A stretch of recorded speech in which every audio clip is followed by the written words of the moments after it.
આજે આપણે છીએ હળવદમાં અમરમહેલ ખાતે શ્રી સામતસર તળાવના કિનારે આવેલું એટલે કે શ્રી આદ્યશક્તિમાના મંદિરે, જે મૂચીવાડથી રસ્તાથી આવી શકાય છે.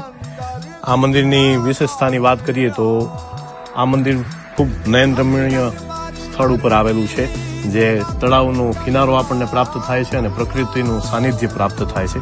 સાથે જ તે રાજમહેલના ભાગ સ્વરૂપ રાજમહેલ પણ અહીંયાથી ખૂબ સારી રીતે નિહાળી શકાય છે. ત્યારે આના ઇતિહાસની વાત કરીએ તો આ મંદિર ખૂબ પૌરાણિક અને પ્રાચીન માનવામાં આવે છે. એવું માન્યતા છે કે હળવદ ગામની સ્થાપના થઈ ત્યારે સાથોસાથ આ મંદિરની સ્થાપના કરવામાં આવી છે. અને એક લેખ અનુસાર એવું પ્રાપ્ત થાય છે કે શ્રી રાજ અમરસિંહજી રાયસિંહજી બાપુ દ્વારા આ શ્રી શક્તિમાના મંદિરની શિખરબંધ મંદિર બનાવવામાં આવ્યું અને માતાજીની પાસે શ્રી સદાશિવ સ્વરૂપ હલાદનાથ મહાદેવની સ્થાપના કરવામાં આવી. માતાજી શ્રી આદ્યશક્તિમાની સાથે ચામુંડેશ્વરી માતા અને તેમની પાસે શ્રી બ્રહ્માણી માનું મંદિર પણ અહીં ઉપસ્થિત છે.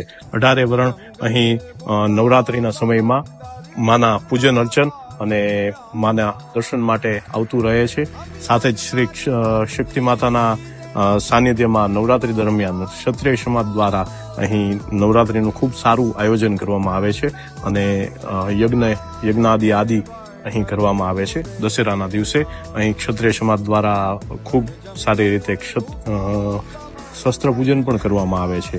અને સાથે હળવદ ગ્રામનું જે પાયો ખોદવામાં આવ્યો એ હળનું પણ અહીં પૂજન અર્ચન કરવામાં આવે છે. આપ સર્વ હળવદ નગરજનોને એક મારી અપીલ છે કે અવશ્યથી આપ શ્રી શક્તિ માતાના દર્શને પધારો. નવા વિડિયો જોવા માટે હળવદ ઇનસાઇડ પેજને અત્યારે જ ફોલો કરો.